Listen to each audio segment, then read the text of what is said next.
Cintamu abadi.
Bersatu, hiduplah tanahmu, hiduplah negerimu, bangsamu, rakyatmu semuanya. Bangunlah jiwanya, bangunlah badannya, untuk Indonesia Raya. Indonesia Raya.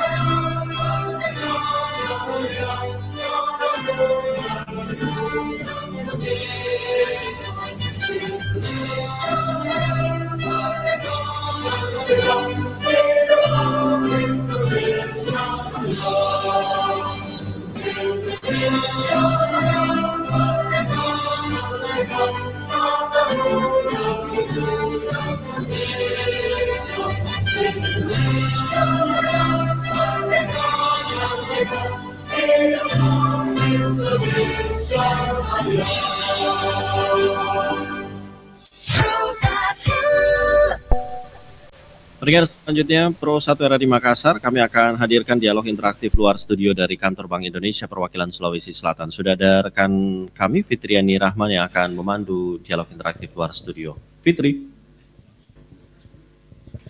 Baik, terima kasih untuk rekan Idam yang ada di studio. Saya Fitriani Rahman menemani di Lintas Informasi Sulawesi Selatan untuk edisi hari ini, tepat di Selasa 5 November 2024. Senang sekali kami dari lantai 4 Bank Indonesia, di tepatnya di Kantor Bank Indonesia Jalan Jenderal Sudirman. Dan tentu kita akan berbicara banyak tentang bagaimana cakap bertransaksi dan bagaimana menghindari judi online. Namun sebelum kita berbincang dengan dua narasumber kami, kita dengarkan dulu satu yang berikut ini.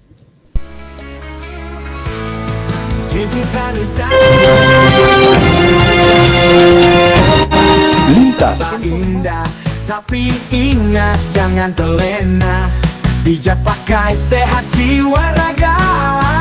Ayo manfaatkan, jangan kebablasan. Digitalisasi cerdas maju tanpa beban. Mari kita pakai kris. Kendalikan hidupmu, jauhi judi online. Digitalisasi semua jadi mudah, bayar cepat, hidup tambah indah. Tapi ingat jangan terlena. Bijak pakai sehat jiwa raga. Ayo manfaatkan, jangan kebablasan. Digitalisasi cerdas maju tanpa beban. Mari kita pakai kris. Kendalikan hidupmu, jauhi judi online.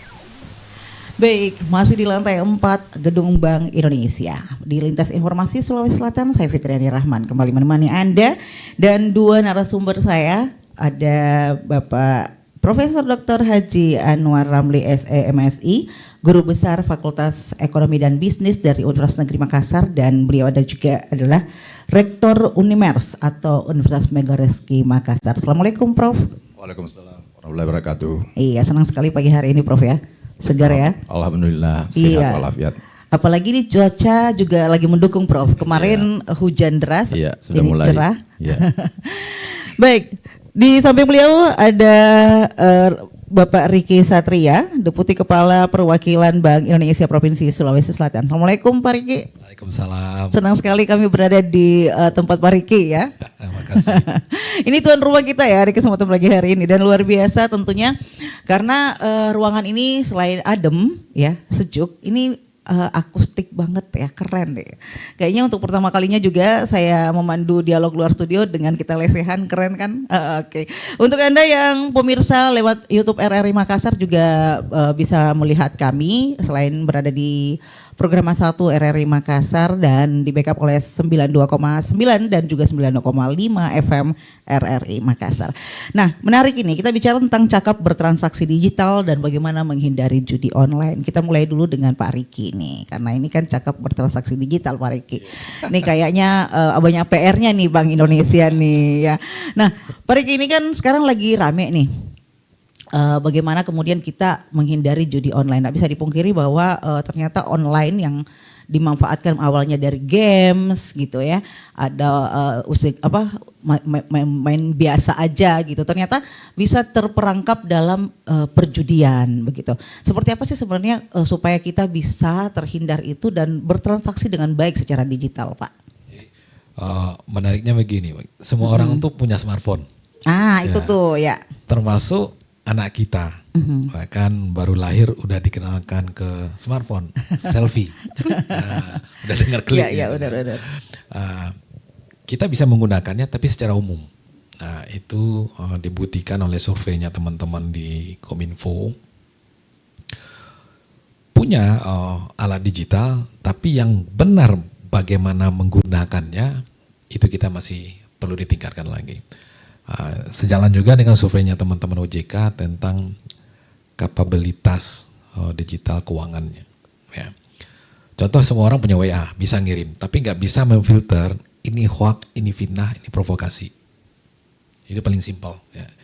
Apalagi dikirim-kirim semua, hanya dikirim-kirim. Nah itu yang terjadi. Jadi dengan mulai main games, kadang-kadang kan tipis tuh, games itu ada yang memang kalau kita butuh lebih lanjut, diisi, beli vouchernya, beli koinnya. Nah di situ ada yang tipis yang kalau menang, ada ya sekarang yang masuk ke judi online. Nah judi online ini ada yang paling gampang, kayak namanya judi slot. Nah ini paling banyak di Indonesia. Itu seperti kayak main diputar aja dapat garis yang sama, poin-poin gambar-gambar yang sama, itu menang. Jadi semua orang bisa ngelakukan. Anak-anak malah bisa lakuin itu. Ya, jadi pertama sih biasanya menang, berikutnya udah kalah. Itu yang terjadi. Tapi ini kan judi online ini kan namanya online kan dibuat ya Prof ya, dibuat oleh manusia sehingga proses menang kalahnya bisa diatur, disetting. Itu. Padahal kalau kita tahu ini Pak Riki ini kan sebenarnya Dinas Kominfo juga sudah banyak sekali ya men-take down akun-akun yang dikategorikan terindikasi judi. Tapi kok masih ada ya yang bisa ataukah memang lebih canggih nih yang bikin aplikasinya atau gimana sih Pak Riki? Jadi September kemarin tuh konten-konten judi online tuh Kominfo sudah nutup 4,6 juta something. Tapi ini akan tumbuh terus. Kenapa? Orang bikin programnya gampang. Ya, bikin program gampang. Nanti bisa di-share di WA Group, di kadang-kadang sosial media kalau yang punya duit modalnya besar pakai influencer. Nah, tapi dengan modal di bawah 10 juta bisa bikin judi online, game online. Tinggal sebarin, saya kasih ke Bu Fitri aja itu. Kasihlah ke WA Group, bisa main. Iya. Jadi sebenarnya lebih mudah sebenarnya penyebarannya ya. Iya, jadi makanya Kominfo satu sisi menutup dari konten dan aplikasinya. Nah tugas kita yang di sini adalah mengedukasi masyarakat. Nah polisi yang mengejar orang-orangnya. Jadi memang harus berbarengan semua. Kan pemerintah juga bikin task force. Jadi punya role masing-masing. Mungkin 18 KL terlibat semua. Ya, termasuk swasta. Karena mungkin kita nggak tahu ya. Di antara lingkungan kita tuh ada yang main. Ya, itu yang makanya kita di sisi kami BI atau OJK itu mengedukasi, kita lebih banyak mengedukasi. Nah aparat yang lain, aparat hukum itu yang menutup mengejar gembong-gembong nih. Ini di sweeping ya, kalau di BI ada yang begitu ya Pak Riki ya. Baik, kita lanjut ke Prof dulu nih. Prof, ini kan tadi bicara soal bahwa begitu bahaya ternyata ya online ini. Ini seperti Pak Riki bilang bahwa mulai buka mata baru lahir udah kenal sama gawai ini. Gara-gara di selfie-selfie gitu. Bahkan anak-anak sekarang itu lebih canggih lagi. Dia lebih bisa membahasakan aplikasi itu padahal belum tahu bahasa Inggris. Tapi kok bisa ya begitu. Nah, yang berbahaya itu lagi adalah bisa menjadi miskin, Prof. Bagaimana sih pandangan dari seorang pakar ekonomi melihat putus ini? Bahkan ada yang sampai mau bunuh diri ya gara-gara seperti itu, Prof. Ya, terima kasih Mbak Fitri. Tidak ada, menurut penelitian, tidak pernah ada orang kaya atau orang sukses karena judi. Belum pernah. Jadi yang ada itu adalah bangkrut karena judi. Oleh karena itu sebenarnya munculnya ini judi online ya, akibat adanya persepsi masyarakat mau jalan kompas untuk memperoleh sesuatu tanpa mengeluarkan biaya yang banyak, tenaga yang banyak, pikiran yang banyak. Dan ini juga efek daripada kemajuan teknologi.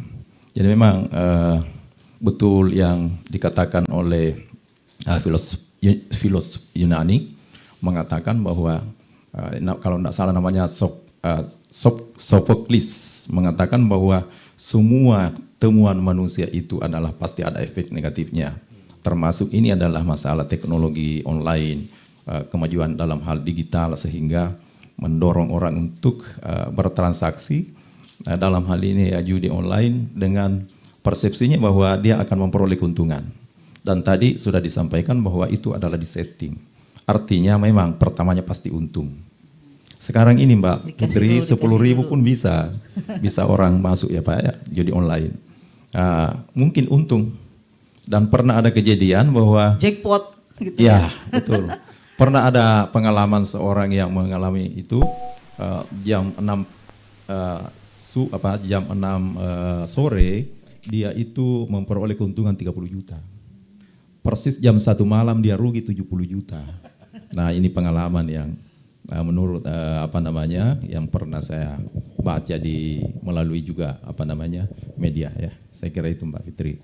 Iya, jadi sebenarnya memiskinkan juga ya, Prof. Betul, ya. ya. Bahkan banyak yang berhutang nih. Ya, itulah efeknya. Sekali lagi saya mengatakan persepsi masyarakat, dia kira bahwa dengan judi itu tadi dia tidak mengeluarkan biaya banyak, tidak tenaga banyak, tapi dia mau potong kompas seperti itu. Padahal tidak pernah, sekali lagi saya ulangi bahwa tidak pernah ada orang sukses atau kaya melalui judi apapun namanya, apakah offline atau online. Ya, seperti itu. Iya, jadi sebenarnya lebih kompleks ya, Prof ya. Ya, betul. Ya, kembali ke Pak Riki. Nah, bicara soal cakap bertransaksi digital nih Pak Riki, itu ujung-ujungnya tadi kan karena judi online di online. Tadi Prof sudah bilang bahwa ini bisa saja bisa berimplikasi pada banyak hal, termasuk itu kan kemiskinan dan orang berhutang. Hutang online juga sekarang lagi ramai ini. Gimana Pak Riki nih? Iya. Jadi judi online ini memang banyak pengaruhnya. Bukan cuma miskin, keluarga juga rusak. Ya. Tempat kerja juga rusak, ya. Patin nyari uang cepet, mobil dilarikan lah, ya, lari lah, gitu. Ambil TV lah, macam-macam lah asetnya. Jadi bukan cuma merusak keluarga, tapi pekerjaan dan lingkungan. Ya. Nah, judi ini juga link dengan pinjaman online. Iya, lagi ramai juga. Ya. Bukan BI yang bilang ya, tapi penelitiannya dari Indef. Nah, itu sejalan, trennya tuh sama. Meningkat. Jadi kan saya yang boleh sih pinjam online, bukan hal yang dilarang ya. Untuk modal kerja, kebutuhan mendesak ya. Itu bisa. Tapi kalau dipakai judi online kan bola salju jadinya. Udah ngerusak, tambah lagi ini kita dikejar-kejar ya kan. Terus masuk list daftar hitam. Orang yang nggak boleh minjam lagi karena macet. Ya, itu pinjaman online. Nah, di Sulsel masuk top 10 pinjaman online-nya. Saking banyaknya yang minjem ya. Iya, karena mudah. Ya. Sementara judulnya mungkin ya masuk 15 besar lah Sulsel. Apalagi generasi mudanya di Sulsel itu 52%-an. semua pasti punya smartphone. Jadi gampang terprovokasinya. Dan pinjaman online yang paling banyak yang muda-muda ini. Itu yang makanya kita gimana ya bisa keluar nggak susah dari top 10, top 15 ini ya. Makanya edukasi yang gencar seperti hari ini semua pihak terlibat perlu kita lakukan. Jadi memang ini selalu bersambung ya Pak Riki ya. Transaksi online juga makin tinggi ya. Tadi sudah disampaikan ada 52% itu cenderung adalah anak muda kita gitu ya. Transaksi online ini mungkin juga karena efek penjualan online. Jadi semuanya memang semua. Iya. Nah, inilah mungkin salah satu yang membuat kita harus bicara soal bagaimana bertransaksi digital yang bagus ya, Pak Riki ya.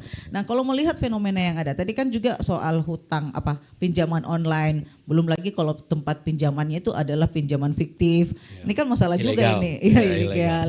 Jadi makin kompleks sebenarnya kehidupan kita di ruang digital. Betul. Padahal kalau dipikir memang kita sekarang mau tidak mau akan berada pada ruang ini dan bukan berarti harus jauh dari ruang nyata ya, tetapi memang kondisi kekinian kita. Kira-kira Pak Riki, bagaimana kemudian bisa generasi kita ini lebih bisa menguasai digitalisasi ini dengan lebih baik begitu, sehingga tidak terperangkap pada pinjaman online, belanja konsumtif yang tinggi gitu dan sebagainya. Jadi ada dua sebenarnya yang minimum kita harus punya. Ibarat kita mau bawa motor mobil kan butuh SIM.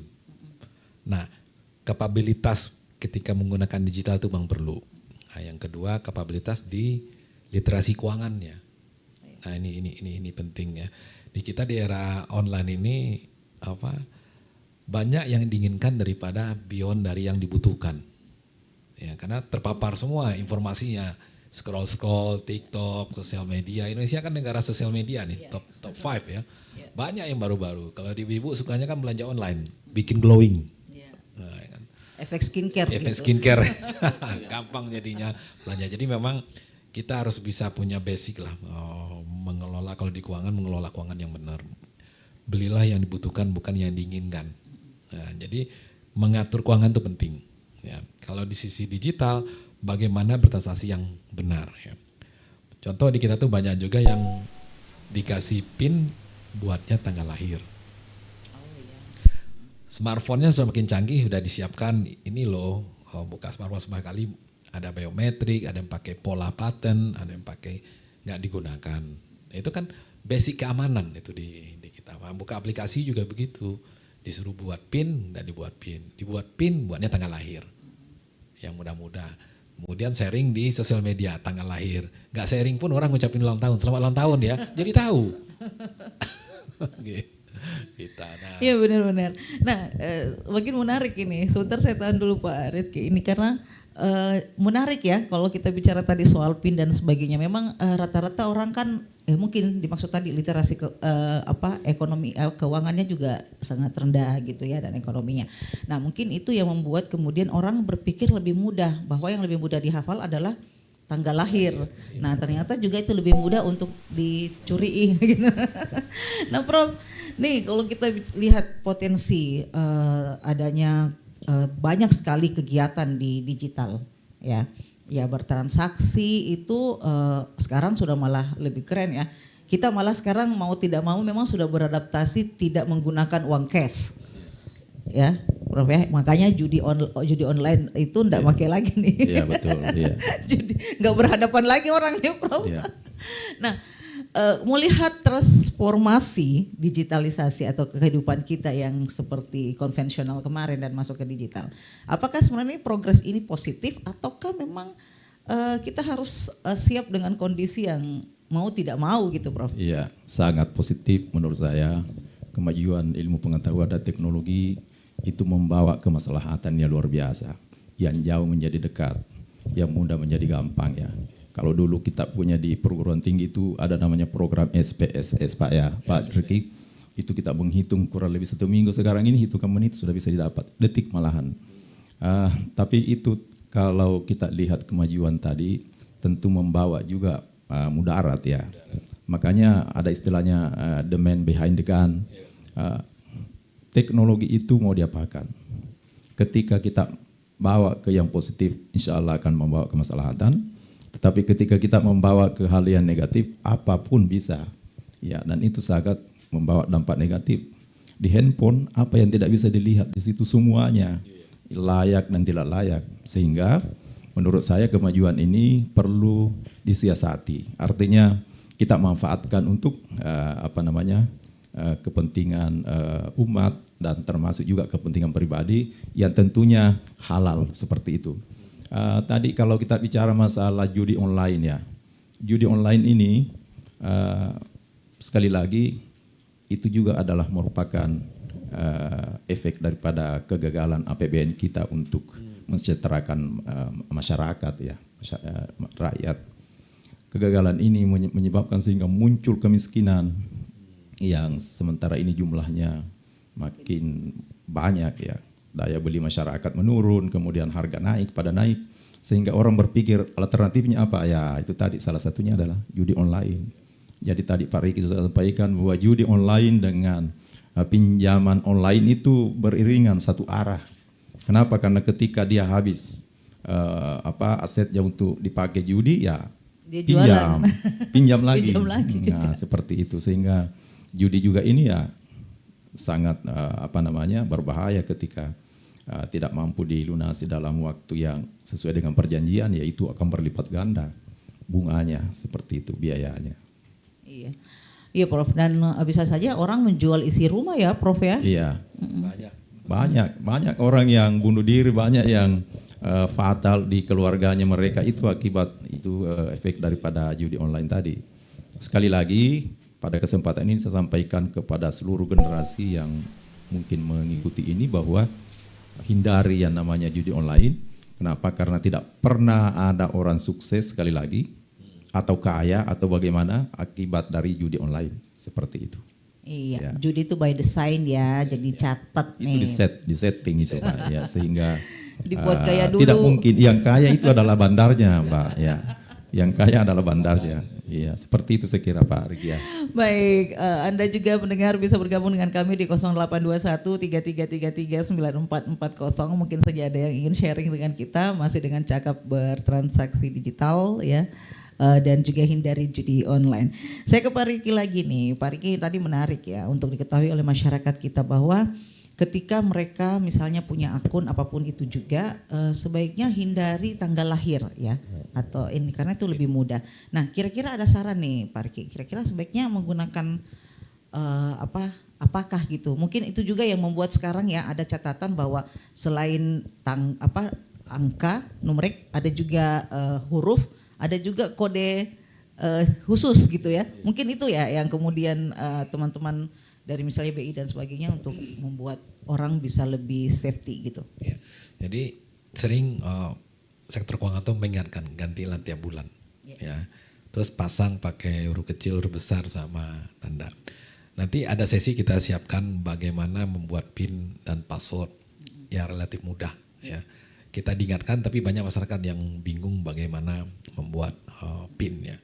Ya kalau yang umum sih yang huruf mirip angka ganti aja. Contoh angka 5 jadiin S. Atau kalau digantiin simbol gantiin yang angka dolar. Itu kan mirip S. Ya. Angka 8 jadiin B. Nah, B jadi angka 8.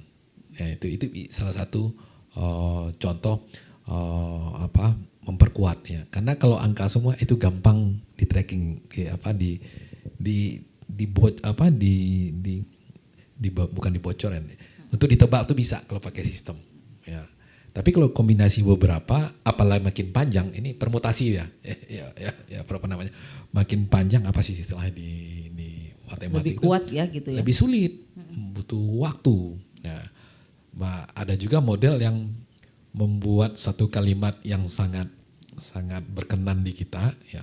Misalnya saya menikah di daerah itu tanggal itu dengan istri ini ya. Nah, setiap huruf di awalan setiap huruf awalan dari setiap kata itu diambil. Ditransform menjadi yang mirip tadi. Kalau mirip angka gitu. Ditransform. Nah, itu bisa menjadi menjadi PIN dan password. Cuma memang ini kita kan nggak bisa dipungkiri nih Pak Riki, pada pelupa. Ya. Biasanya yang paling gampang bikin PIN itu pakai tanggal lahir. Tanggal kan. lahir. Kalau bukan tanggal lahir, tanggal menikah gitu ya. Ya. Seperti itu. Nah, kalau begitu ya masyarakat kita memang harus mereview kondisinya sendiri ya, bahwa harus bisa lebih hati-hati dan termasuk ketika menyimpan PIN-nya. Kan ada juga kadang-kadang menggerutu Pak Riki.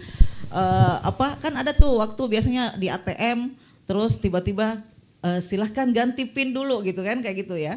Terus nggak bisa lagi kembali ke PIN yang sebelumnya. Kan begitu ya. Betul. Nah kadang-kadang itu yang lupa tuh Pak Riki. Ini yang kemarin gantinya apa?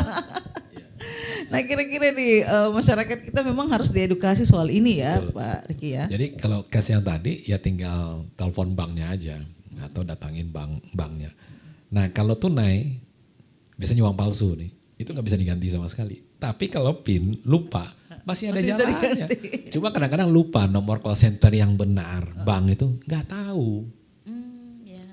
Tanya ke Google, ternyata penipunya ada di Google juga, dikasih nomor yang aneh. Karena nomor call center itu pasti nomornya fix, nggak bisa dilihat. Jarang yang, ya mungkin nggak ada di perbankan kita nomor call center nomor HP. Kalau ada itu, kalau yang telepon ngaku dari bank nomor itu tuh ignore aja, lupain aja. Gitu ya. Ya, jadi pendengar Anda juga harus tahu Besti ya. deal dan bebas ongkir dari Sociala dari Junior Very Cutie. Explore ratusan beauties dengan beragam kategori yang Baik, pasti Prof, asli. Belanja ini di Store sebelum atau kita Soko App ada extra jeda. voucher dan freebies. Nah tadi kan bahwa Yuk, cek. ternyata edukasi itu penting untuk masyarakat kita lebih mengenali bagaimana hidup di dunia digital seperti sekarang. Kita ke pasar sekarang sudah pakai QRIS juga nih Prof. Ya. Jadi sebentar kita akan lanjut soal QRIS itu, lebih banyak yang tahu ini Pak Riki nih. Nah kira-kira bagaimana Prof supaya ada juga, apakah itu transaksi digital semacam itu juga bisa meningkatkan perekonomian Prof di kondisi yang ada sekarang? Oh Kalau iya, melihat. ini tema sebenarnya dari tadi saya mau katakan menarik sekali. Apa tadi temanya Bu ya? Cakap bertransaksi Cakap bertransaksi digital. Iya. Itu justru karena kecakapan ini disalahgunakan barangkali, sehingga kan judi online juga adalah bagian dari kecakapan digital ya Pak ya. Sehingga saya perlu sampaikan bahwa saya sangat kagum itu dengan ayat pertama yang turun Mbak Fitri, yang mengatakan bahwa Iqra bismi rabbikal ladzi khalaq. Bacalah dengan nama Tuhanmu yang telah menciptakan. Artinya apa? Tuntutlah ilmu dengan ilmu apapun juga, tetapi dengan syarat dengan atas nama Tuhanmu. Artinya ilmu itu jangan disalahgunakan. Ya, artinya ini ilmu kemajuan, ilmu pengetahuan dan teknologi, terciptalah yang namanya digitalisasi. Nah, kalau itu yang dimanfaatkan, jangan bawa ke hal-hal yang negatif dengan nama Tuhanmu. Ingat Tuhan, artinya dipakai untuk kemaslahatan umat manusia. Kita lihat sekarang ini ilmu pengetahuan kan banyak disalahgunakan, termasuk dalam bidang militer. Di Timur Tengah orang hancur-hancuran. Kenapa? Karena tadi itu mereka hebat menciptakan teknologi militer apa dan lain-lain, tapi untuk menghancurkan umat manusia. Coba kalau itu untuk dipakai untuk pembangkit tenaga listrik atau apa dan lain-lain, luar biasa. Termasuk ini dalam hal digitalisasi transaksi online. Luar biasa manfaatnya menurut saya Pak ya. Dulu sewaktunya saya kecil biasa diceritakan bahwa nanti di hari kemudian itu dimasuk di surga itu apa yang muncul di pikiran itu yang muncul depan kita. Ya Pak ya. Sekarang ini kan sudah ada tanda-tandanya di dunia ini. Kita pencet-pencet HP saja sudah datang itu apa yang kita minta ya. Mau makan tengah malam, anak saya biasa lihat jam 10 malam tiba-tiba ada yang ngotok pintu. Apa ini? Dia bilang, oh tadi kita ini. Saya bilang, aduh luar biasa ini. Itu dimanfaatkan. Tapi ketika dibawa ke hal yang negatif, bisa juga mendatangkan mudarat seperti itu. Iya menarik ya. Dua narasumber saya luar biasa untuk kesempatan pagi hari ini berbicara soal cakap bertransaksi digital. Tentunya kita sangat berharap dunia online ini bukan digunakan untuk aktivitas negatif ya. Tapi tahan-tahan dulu untuk Anda yang ingin bergabung dengan kami di 0821 3333 9440. Setelah kita dengarkan satu persembahan berikut, kita akan kembali masih di lantai 4 Gedung Bank Indonesia Makassar.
Lantai 4 Gedung Bank Indonesia.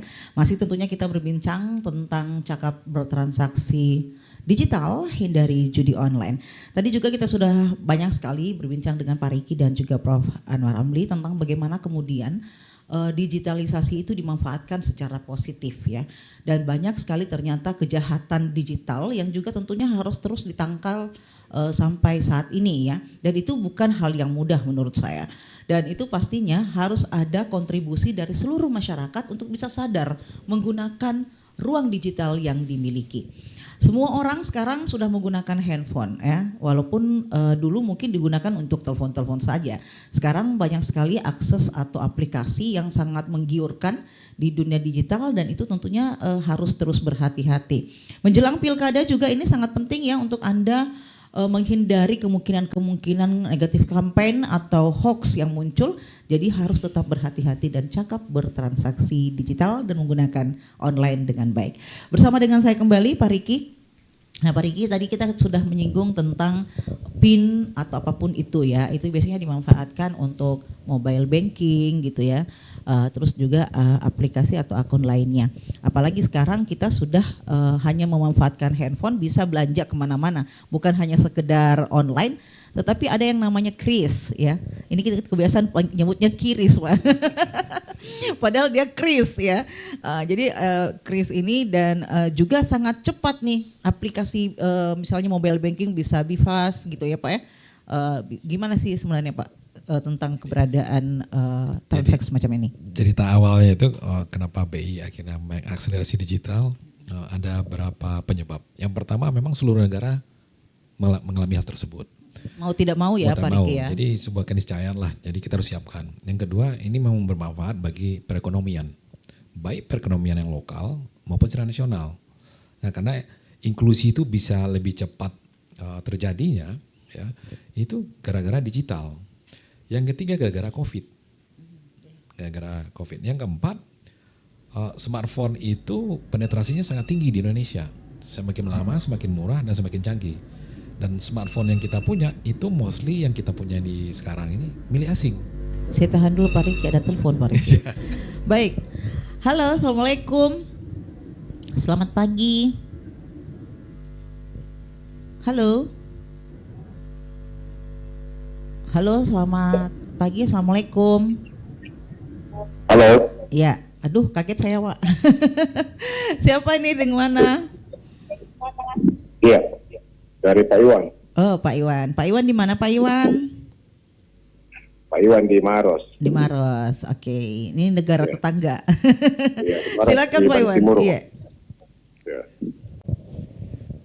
Silakan. Begini, kalau bicara mengenai judi online, jadi mungkin BI harus menjadi pengawas karena cukup banyak bank-bank sekarang ini terafiliasi dengan bandar-bandar judi. Iya, itu tidak bisa kita pungkiri. Ya, misalnya Zeus, mohon maaf ya, saya pernah main, tidak lagi. Ya. Sudah tobat ya Pak Kan Iwan ada ya. bank-bank BUMN, iya. Tidak ada tuh orang mau kaya menjudi. Pasti kalah. Apalagi kalau sistem yang bermain. Sedangkan di Las Vegas saja kita main judi itu belum tentu menang. Apalagi judi digerakkan pakai sistem, pakai algoritma. Itu pasti diatur sama operatornya. Tidak mungkin pemain mau akan menang terus. Jadi sesaat itu kalau orang mau bermain judi pakai sistem online yang digerakkan dengan algoritma, itu bisa saja tidak akan ada yang menang. Yang sedangkan judi sabuk ayam saja apa belum tentu menang. Nah, jadi memang BI harus menjadi pengawas ini bank-bank yang ada.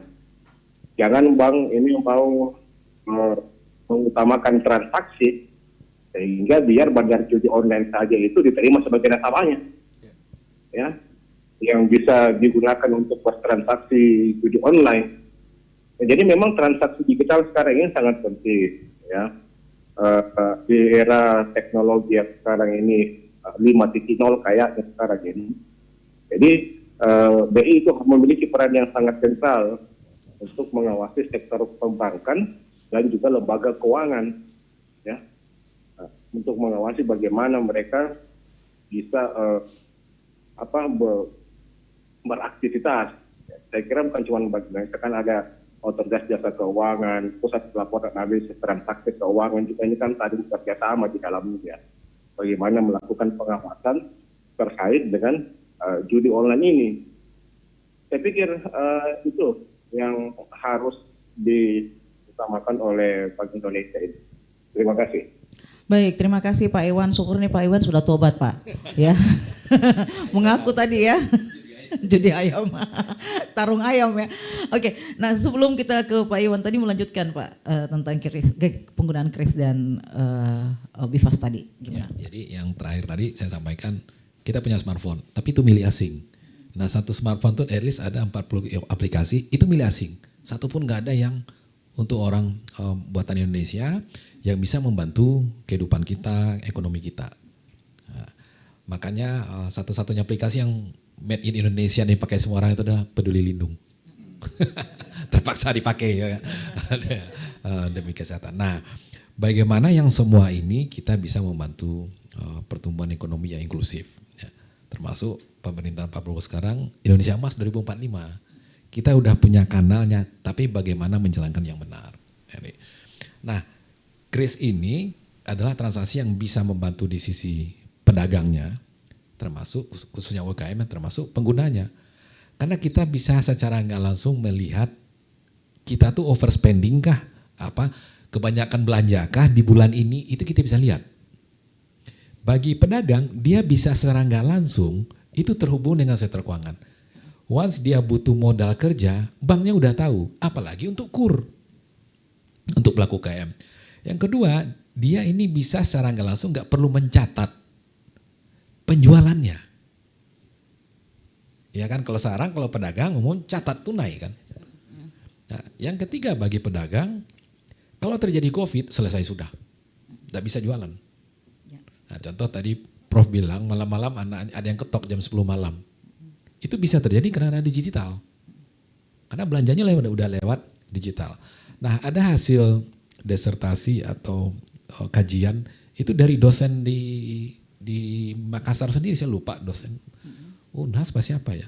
Jadi kalau yang bisa lepas cepat dari COVID dan krisis adalah UMKM yang pindah ke digital. Karena ke digital marketnya udah terbuka dua. Online jadi luas marketnya. Bisa panggil kurir. Kalau offline cuma nunggu di tempat, cuma nunggu orang datang. Tapi kalau udah online dia bisa marketing di sosial media, bisa jualan di sosial media. Nah, itu membantu Marketplace inklusi. ya, lebih ke situ ya. Bikin sendiri di Instagram tanpa masuk ke e-commerce juga bisa.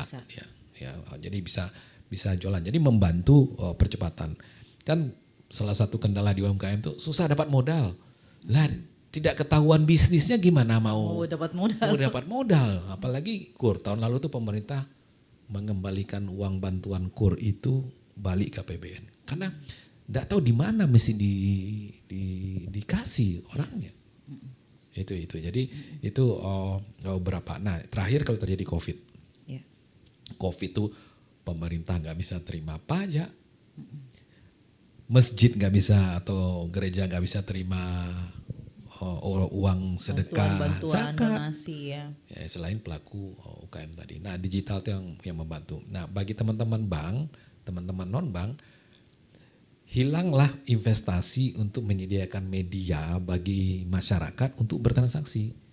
Kalau dulu, kalau sekarang ya, kalau pakai kartu, cetak kartu. Beli kartu, cetak kartu, dibuat gambarnya lagi, dikirimkan lagi kartunya ke rumah, kemudian PIN-nya dikirimkan lagi, berapa ongkosnya? Iya. Kalau dengan belum waktunya ya. Waktunya. Kalau dengan pakai ini udah selesai semua. Smash aja gitu. Bahkan sekarang tarik uang kalau masih butuh tarik uang di ATM, enggak perlu pakai kartu lagi. Iya, sudah ada ya, benar. Tanpa kartu, benar. Jadi nggak masalah tinggal dompet di rumah, asal ini jangan ketinggalan. Iya, gitu. masuk ke pertanyaan Pak Iwan tadi. Ini kan ada harapan dari Pak Iwan sebagai orang yang sudah tobat Pak ya, bahwa dia merasakan bahwa judi itu kemudian memang tidak membawa keuntungan. Nah, perlu adanya pengawasan dari BI tentang bank-bank atau perbankan yang berafiliasi dengan para bandar judi ini. Jadi ketika turun perintah dari presiden waktu itu semua terlibat, kita bentuk satgas. Oh iya. Kan diketuain oleh Kemenko Polhukam kalau nggak salah. Itu cukup banyak kementerian lembaga yang terlibat dan semua punya fungsinya. Nah, khusus BI, OJK itu memang memonitor banknya. Oh, udah banyak yang kita panggil. Ya. Bukan hanya banknya, non banknya juga yang membantu di tengah atau yang e-walletnya. Berarti memang sudah ada teridentifikasi Oh begitu. sudah. Jadi memang kan kalau main elektronik itu data kita kan punya. Ya.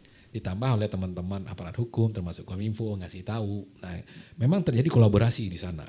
Jadi ada satu sisi yang memang untuk mengejar, menutup, yang kita hari ini mengedukasi.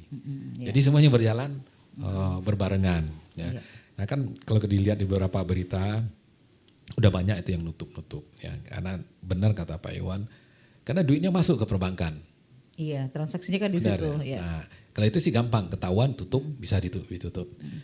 Yang banyak muncul sekarang adalah ditawarin, disewakan rekeningnya dari misalnya ada warung ini, boleh nggak dipinjam dulu sementara saya mau transfer, saya nggak punya ini rekening, nanti saya beli, saya sewa, Iya. bukan disewa, dibilang saya pinjam sementara nanti saya kasih uang deh tuh. Untuknya. Nah itu tuh yang Ganti cash gitu ya. iya, itu yang mulai muncul untuk menghindari karena ditutup rekening-rekening Online-nya mereka. mafianya. Oke, makin cerdik ya gitu ya Pak Riki.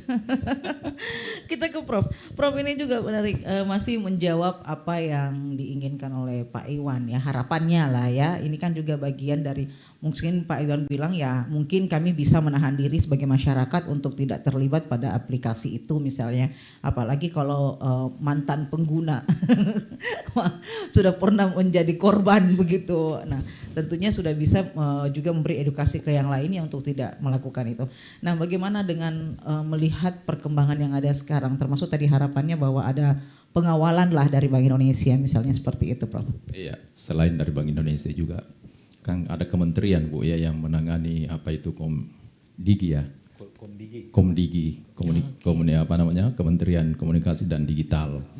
Tapi kita harapan seperti itu, bagaimana websitenya ditutup saja untuk salah satu cara untuk memotong ini judi online. Tapi masalahnya juga di sini adalah karena saya lihat ada beberapa orang yang ditangkap ini baru-baru dari oknum tertentu. Oleh karena itu istilahnya sapunya juga harus dibersihkan dulu sebelum dia menyapu lantai. Supaya kalau lantainya kita inginkan bersih ya tentu sapunya juga harus bersih. Maksud saya bahwa kita memang punya semangat untuk mencegah ini yang namanya judi online mulai dari atas sampai ke bawah ya. Saya tertarik datanya tadi Pak Riki bahwa ada 2,7 Pak ya, ternyata di Indonesia ini yang sudah terpapar judi online 2,7. Artinya lebih banyak dari penduduk Kota Makassar. Iya. Iya. Jadi kalau itu ngumpul itu luar biasa, itulah melakukan judi online. Mau dilokalisasi mungkin Pak ya. Dengan jumlah aset ya berapa triliun itu, ada Langsung lebih dikepung 100 aja. triliun Pak Riki ya.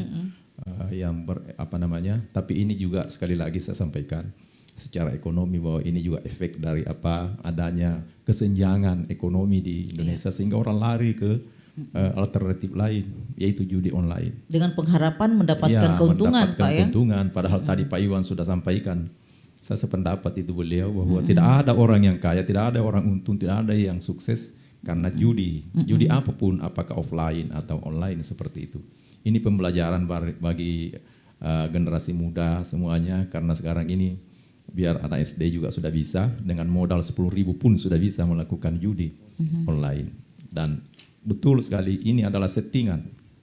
Beda kalau sabung ayam, itu tidak disetting, ya seperti itu. Tapi kalau judi online, ya itu sudah dirancang ya. Oke, saya kira itu. Prof ada telepon, silakan. Halo, assalamualaikum. Halo, assalamualaikum, selamat pagi. Halo. Halo Ya, ya. kembali Pak Iwan, menarik. Oh, ini. penasaran Saya juga Pak tadi, Iwan ini. Sempat mendengar tentang transaksi digital ini dari Bank Indonesia. Ya, memang sudah seharusnya sekarang itu transaksi digital. Apalagi kan pasca pandemi, waktu pandemi kita dikatakan bahwa benda yang paling kotor itu sebenarnya adalah uang. Ya, uang. Kan uang ini banyak orang yang pegang.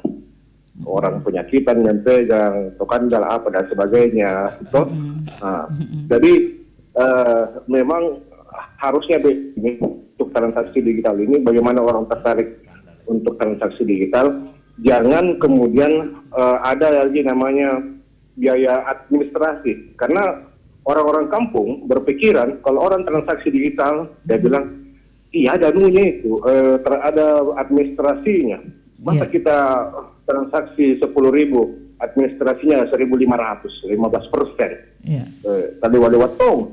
Nah, jadi memang harus dipikirkan supaya lebih membumikan lagi yang namanya transaksi digital itu, ya kalau bisa bebaskan yang namanya administrasi itu. Kan sudah untung juga itu kalau misalnya semakin banyak bertransaksi, saya pernah dengar itu semakin normal transaksi, itu kan semakin ada juga keuntungan dari traffic itu. Iya, jadi saya pikir kalau ini kan bagus sebenarnya supaya meminimalkan penyakit yang disalurkan dari uang. Jadi banyak orang bisa tertular penyakit ini dari uang. Jadi pegang banyak orang, jadi biar nanti pakai denjuku sama penjual sayur itu semua bisa bertransaksi online semua.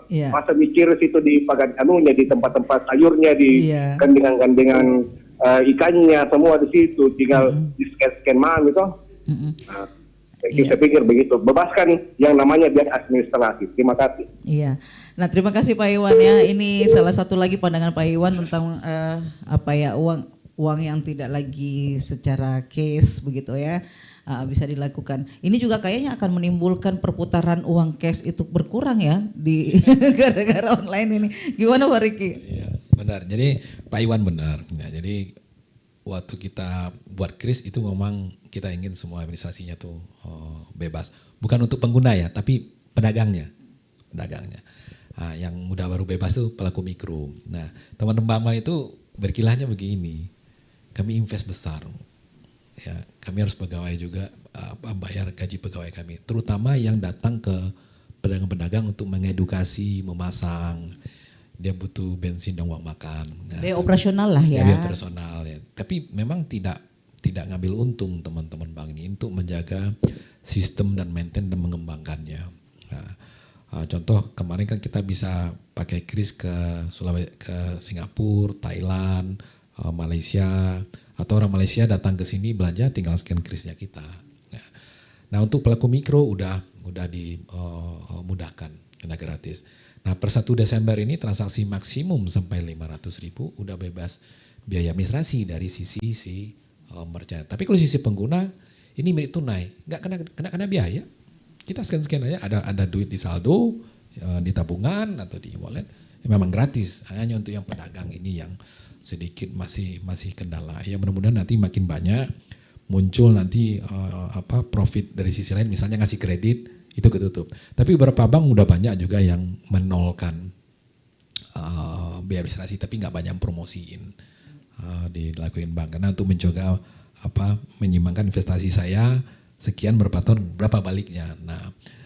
Nah beban yang biaya yang dibebankan masyarakat itu paling rendah lah kris nih dibanding dengan pakai kartu. Kartu kan mesti jadi edisi, charge-nya bisa sampai 1,5%. Yang bank ini ada yang 0,4, 0,7, itu pun dibagi 5. Jadi bukan untuk semua bank. Oh gitu ya, ini juga perlu diketahui nih ya. Jadi bagi 5 itu 1, untuk si banknya sendiri itu paling dapatnya 30% dari 0,7. Kemudian dari si penyedia yang si jasa pengguna, aplikasi, yang banknya juga dapat.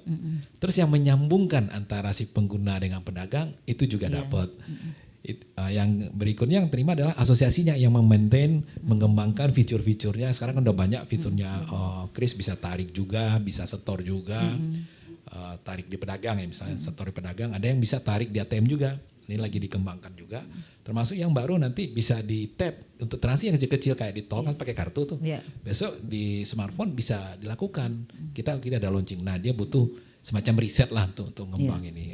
Bukan nyari untung kalau teman-teman bank ini, hanya untuk memaintain sedikit biaya operasional. Iya, positive thinking ya Pak Iwan ya. Tapi ini ada keluhan juga, ini perlu saya sampaikan Pak Riki. Beberapa waktu belakangan ini dalam sebulan terakhir ini beberapa transaksi yang coba saya lakukan secara online, itu sudah ada yang mencoba menghindari kris sebenarnya. Kenapa? Karena menurut mereka agak lambat masuk ke mereka gitu untuk pembayarannya misalnya. Nah ini mungkin juga perlu ke depannya supaya maintenance-nya itu akan lebih, jangan sampai kita sekarang berharap Kris ini bisa berkembang malah menjadi mundur gara-gara kondisi yang terjadi. Jadi insya Allah bisa terimanya tuh H+0 tuh sore hari. Ya sebetulnya bisa anytime lah ya. Cuma kan ini melibatkan hampir 150 pemain. Termasuk dari luar negeri. Jadi butuh mensetelkan transaksi ini berapa, ini ke siapanya, itu yang sedang teman-teman tuh upgrade. Lagi carikan carikan jalannya. Jadi siap. Nah bagi pedagang sebetulnya kalau terima hari besok pun sebetulnya nggak ada isu. Kenapa? Rata-rata kan berkila gini, kan saya mau belanja untuk modal kerja. Nggak mungkin lah semua penjualan tuh dipakai modal kerja. Kan ada sisa untuk untungnya. Jadi kalau strateginya ya, kalau pedagang, ya terima aja non tunai misalnya 4 kali atau jam berapa gitu, itu jadikan yang masuk ke tabungannya itu sebagai emergency untuk siap sedia kapan-kapan lah butuh, atau untuk yang keuntungannya kira-kira taruh di situ untuk simpanan ya. Ya sisanya terima tunai. Simpel itu aja sih sebetulnya. Iya. Gitu. Iya, menarik ini. Sebenarnya butuh tambahan waktu kayaknya kita ngobrol soal ini. Kita di ujung waktu ini. Nah, sekarang kita coba lihat juga di YouTube kita ya, ada Mbujus Channel. Salam hormat Prof Anwar, sangat bermanfaat, terima kasih. Ada Indrias, mantap Pak Prof, profesor andalan memang sangat bermanfaat ilmunya. Ada Indrias kembali, saya setuju dengan anggapannya Pak Prof, guru besar andalannya memang FEB. Kayaknya fans beratnya Pak Prof ini lagi ada di YouTube. Nah, kita di penghujung perbincangan ini Prof, sehubungan dengan apa yang kita lakukan hari ini tentang bagaimana transaksi digital itu bisa dilakukan dengan positif dan bisa menghindari judi online. Sebenarnya panjang sekali yang harus kita tahu. Ini saya tadi sebenarnya apa ya penasaran sama Pak Riki. Tapi karena di ujung waktu kita nanti akan pertemuan lain lagi. Ya silakan Prof. Ya, kita ini hidup di era digitalisasi. Generasi sekarang generasi yang paling untung menurut saya. Tapi yang paling untung generasi saya. Karena saya kan generasi milenial, Mbak. Generasi kolonial ya. Sekarang ini kan generasi milenial ya. Kita ini generasi kolonial, artinya saya lebih beruntung. Kenapa? Karena hidup di daerah kolonial dan di era milenial. Milenial ya. Betul Mas Riki.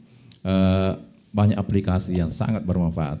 Bagaimana kita memanfaatkan itu, dan sekali lagi semua temuan manusia itu dalam hal ini aplikasi-aplikasi dalam hal keuangan itu harus dimanfaatkan semaksimal mungkin untuk kemaslahatan umat manusia, bukan untuk merusak ya, bukan untuk merusak kehidupan umat manusia. Itu pesan saya. Dan yang kedua adalah bagaimana pemerintah dalam hal ini Kementerian Komunikasi dan Digital untuk bagaimana tindakannya, kita harapkan seperti itu supaya ini namanya judi online bisa diminimais. Saya pikir dihilangkan mungkin tidak mungkin, tapi bisa diperkecil sekecil-kecilnya sehingga kita memberikan pencerahan kepada masyarakat bahwa tidak ada orang yang sukses sekali lagi karena melalui judi ya. Tapi sekali lagi ini juga tidak bisa terlalu disalahkan masyarakat, Mbak. Kenapa? Karena kita tahu bahwa sekarang lapangan kerja sangat terbatas, kemudian orang yang butuh makan juga harus terpenuhi dalam 1x24 jam, sehingga dengan cara-cara itu ya dia tempuh seperti itu. Tadi saya setuju, UMKM harus dikembangkan, tapi sekali lagi memang selalu terbentur dari penggunaan modal kerja yang mereka tidak terlalu kuasai, sehingga perlu terus diberikan pencerahan kepada pelaku-pelaku UMKM khususnya di kota-kota besar seperti di Makassar ini. Baik, terima kasih Prof. Ya, 1 menit terakhir Pak Riki, ada pesan buat masyarakat kita supaya tidak terjebak dalam kondisi transaksi online ini. Ini sama yang saya mengeko aja yang disampaikan Prof itu. Nah, jadi digital itu ada manfaatnya, harusnya lebih besar, dan mudaratnya. Manfaatnya bukan cuma untuk kita, keluarga, termasuk pemerintah. Ya, pemerintah selain juga untuk perekonomian. Nah, untuk terkait judi online ini satu yang menarik adalah dari sisi agama. Mungkin Pak Iwan tadi bisa sharing juga gitu, gimana keluar cepat dari judi online. Karena ini kalau kita edukasi seperti ini mungkin bisa, tapi sisi agama sebetulnya yang penting. Nah, saya dikasih tahu di agama pun, terutama yang dari Islam, Pak Ustadz Asal Latif, karena saya juga mengedukasi pegawai kita, ya, ternyata judi online itu dosa besar. Bukan dosa saya, dosa besar. Jadi saya melihat kenapa dosa besar ya, karena dia ngerusak diri sendiri, ngerusak keluarganya, ngerusak lingkungannya, termasuk tempat dia kerja. Oh wajar itu, dosa besar. Jadi para pendengar, yang manfaatkanlah digital itu dengan benar. Kalau bingung bagaimana manfaatkannya, tinggal tanya. Ya, bisa tanya ke BI, OJK, ke bank-bank, at least untuk membantu kita ngelola uang. Karena kalau menggunakan mobile banking atau e-wallet, teman-teman pendengar bisa ngelihat sebulan kemarin saya udah belanja berapa, kemana saja, tanpa perlu mencatat. Nah karena kalau kita tuh naik pulang kita jangan catat pengeluaran kita, itu salah satu pintu bagaimana kita bisa ngelola keuangan ke depan. Dan selain itu juga teman-teman UKM udah ada, kita udah share gimana manfaatnya, termasuk kalau terjadi kondisi krisis. Nah si COVID sudah ada way out-nya bagaimana tidak mati kita, usaha bisa tetap jalan di era digital dalam kondisi krisis ataupun COVID. Luar biasa ya perbincangan kita pagi hari ini, pengen lanjut terus bener ini. Saya pengen mengulik banyak hal ternyata yang juga tentunya kita baru mendengarkan lebih jauh bagaimana kemudian kita bisa cakap bertransaksi di dunia digital. Baik, tentunya kebersamaan kita juga cukup sampai di sini dari lantai 4 Gedung Bank Indonesia. Saya Fitriani Rahman. Wassalamualaikum warahmatullahi wabarakatuh.